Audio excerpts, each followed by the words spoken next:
गरीब बहू का मिट्टी का बेड, कूलर और रसोई का सामान। तुम मुझे धोखा कैसे दे सकते हो? धोखा कैसे देना? अरे प्यार तो हो जाता है, जरूरी नहीं जिंदगी में हर किसी को प्यार एक बार हो। पहले मुझे तुमसे हुआ और अब अलीशा से, और मैं कौन सा तुम्हें घर से निकाल रहा हूँ? तुम और अलीशा बहनों की तरह एक ही घर में रहना।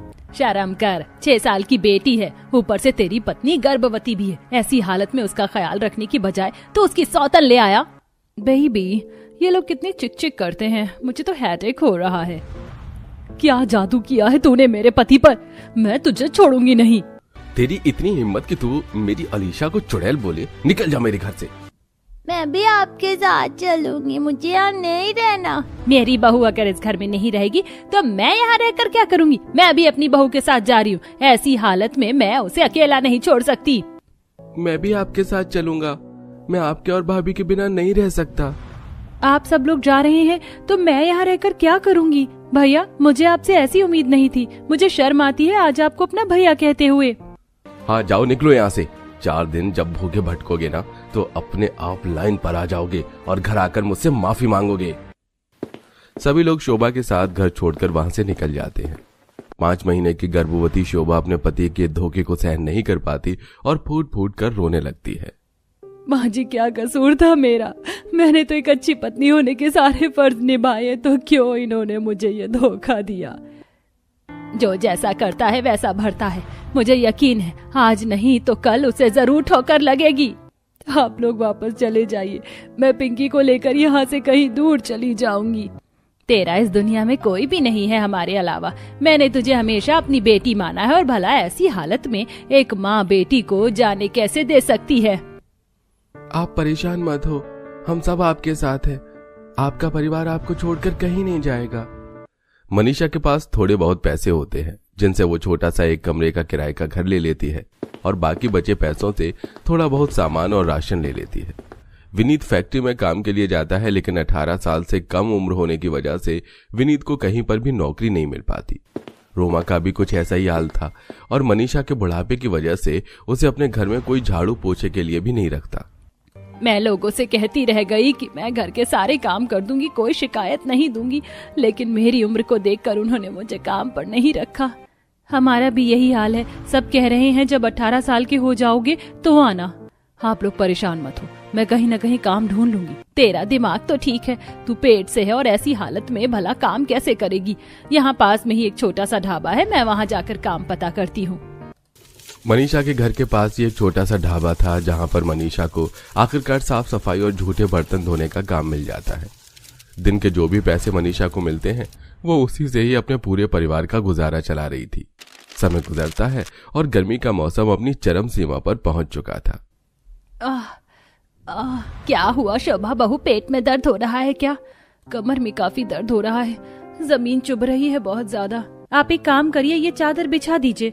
इससे क्या होगा? जमीन देख रही हो, ऊबड़ खाबड़ सी है। बेचारी मेरी बहू जिस हालत में उसे मुलायम गद्दे के बिस्तर पर सोना चाहिए था, उस हालत में ये आज हमारी वजह से जमीन पर सो रही है।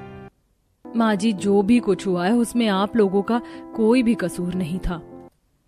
टूटी फूटी और थोड़ी बहुत ऊबड़ खाबड़ होने की वजह से गर्भवती शोभा को जमीन पर सोने में काफी दिक्कत आती थी। जैसे तैसे करके शोभा रात गुजारती है। जहां एक तरफ शोभा सोने से परेशान थी तो वहीं गर्मी में भी शोभा का हाल काफी बुरा हो गया था। माँ जी, बहुत ज्यादा बेचैनी हो रही है। 2 बार हाथ मुंह धोकर आ गई हूँ, लेकिन ये पसीना आना तो रुक ही नहीं रहा है। मैं भी तो तुझे कब से हाथ वाला पंखा कर रही हूँ।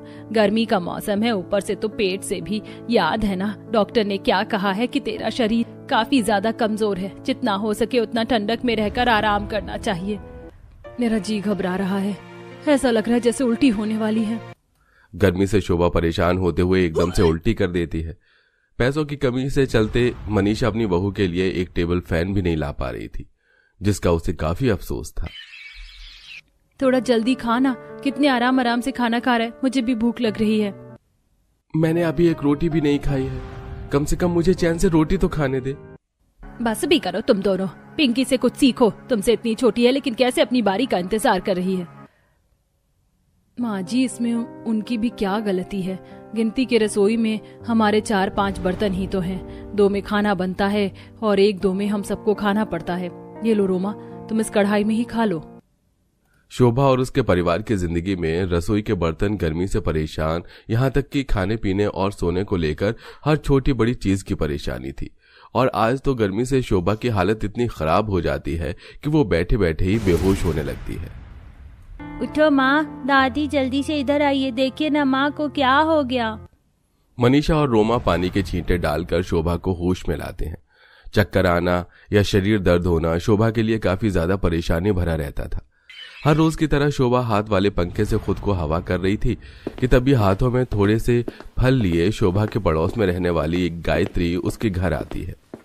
शोभा कैसी हो तुम? आंटी जी बता रही थी कि कुछ दिनों से तुम्हारी तबीयत ठीक नहीं है। देखो मैं तुम्हारे लिए कुछ फल लेकर आई हूँ, टाइम से खा लेना इन्हें। इसकी क्या जरूरत थी?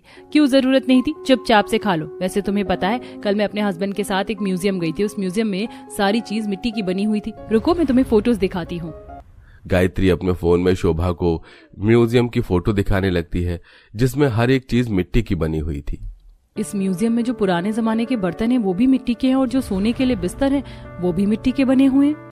हाँ, पुराने जमाने में लोग मिट्टी के ही ज्यादातर चीजें बनाते थे। देखने में कितना सुंदर है ना। मिट्टी के बिस्तर और बर्तन शोभा के दिमाग में चलने लगते हैं और जब मनीषा शाम को घर आती है तो शोभा उसे सारी बात बताती है। आप तो जानती हैं कि मैं कुम्हार परिवार से हूँ, मुझे मिट्टी की चीजें तो बनानी आती हैं। क्यों ना मैं भी घर के लिए मिट्टी के बर्तन और एक बिस्तर बना लूं। लेकिन बहू तू तो पेट से है, ऐसी हालत में तू ये सब कैसे करेगी? विनीत है ना मेरी मदद करने के लिए। शोभा विनीत रोमा को भी सारी बात बताती है, जिसके बाद विनीत और रोमा आसपास की जगह सारी मिट्टी इकट्ठा करके लाते हैं। तो वहीं शोभा अपने बेटे के साथ मिलकर उस मिट्टी में पानी मिलाती है। आप सच में मिट्टी से बेड बनाओगी? वो टूटेगा तो नहीं? नहीं टूटेगा बेटा, तुम बस देखती जाओ। शोभा मिट्टी की मदद से सबसे पहले मिट्टी के 2 से 3 बड़े बड़े बिस्तर बनाती है और उन्हें सूखने के लिए छोड़ देती है। और अब मिट्टी के प्लेट, गिलास, कटोरी, चम्मच और हांडी बनाते हैं और उन्हें भी सूखने के लिए आंगन में धूप में छोड़ देते हैं। 2 दिन के सारे बर्तन सूख जाते हैं। तो अब वही मिट्टी का बिस्तर भी अच्छे से सूख चुका था और अब सब उस मिट्टी के बिस्तर पर आराम से बैठ जाते हैं। अरे वाह भाभी, हम तो इस पर आराम से बैठ पा रहे हैं और ये टूट भी नहीं रहा। ये अच्छे से सूख गया है, अब इस पर बैठो या लेटो, बिल्कुल भी नहीं टूटेगा ये। शोभा अपने बनाए हुए उन मिट्टी के बर्तनों में खाना बनाती है और अब सब एक साथ अपनी अलग अलग प्लेट में बैठकर खाना खाते हैं। फिल्मों में देखा है लोगों को मिट्टी के बर्तन में खाना खाते हुए। ये मिट्टी के बर्तन तो बिल्कुल गाँव के खाने जैसी वाइब दे रहे हैं। आज भी कई सारे गाँव में सिर्फ मिट्टी के बर्तनों में खाना बनाया और खाया जाता है। मिट्टी के बिस्तर और रसोई के सामान को बनाकर शोभा की आधे से ज्यादा परेशानी तो खत्म हो गई थी, लेकिन शोभा अभी भी गर्मी से काफी ज्यादा परेशान थी। शोभा के घर के बाहर से एक कबाड़ी वाला पुराना कूलर लेकर जा रहा था कि तभी शोभा उसे रोक उससे कूलर का दाम पूछती है। पुराना है लेकिन चलता अच्छे से है, ज्यादा नहीं, सिर्फ 600 रुपए। 600?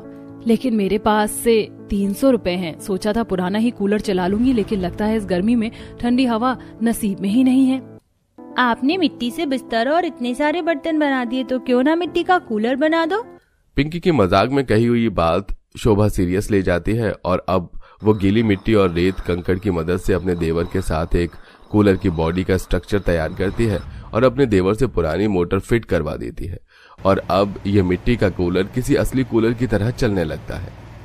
वाह भाभी, मानना पड़ेगा, पहले रसोई का सामान और अब कूलर, आपने तो कमाल कर दिया। गरीबी इंसान से क्या कुछ नहीं करवा लेती। चलो कम से कम अब मुझे गर्मी से थोड़ा छुटकारा तो मिला। एक तरफ शोभा की जिंदगी में अब धीरे धीरे परेशानियां कम हो रही थी, तो वहीं शोभा के पति विनोद की गर्लफ्रेंड अलीशा रात घर का सारा कीमती सामान और पैसा लेकर भाग जाती है। इसी के साथ उसे अपनी गलती का एहसास होता है। अपने परिवार को ढूंढता हुआ विनोद आखिरकार उन्हें ढूंढ लेता है और अब उस सबसे हाथ जोड़कर माफी मांगता है। मैंने जो गलती की है वो माफी के लायक नहीं है। आपने सही कहा था, मुझे एक दिन जरूर पछतावा होगा। आप लोग मुझे माफ कर दीजिए और वापस आ जाइए। ऐसे कैसे माफ कर दूं? ये गलती आपसे अनजाने में नहीं बल्कि जानबूझकर हुई है। मैं बहक गया था, मैं जानता हूँ, लेकिन मैं आप लोगों के बिना नहीं रह सकता, मुझे माफ कर दो। शोभा बहू, गलती इंसान से ही होती है और जब से इसे अपनी गलती पर पछतावा है तो इसे माफ कर दे। हाँ भाभी, भैया को माफ कर दीजिए, हम सब वापस पहले की तरह एक साथ हंसी खुशी रहेंगे। विनोद की आंखों में पश्चाताप के आंसू देख शोभा उसे माफ कर देती है, जिसके बाद अब वो सब पहले की तरह हंसी खुशी रहते हैं।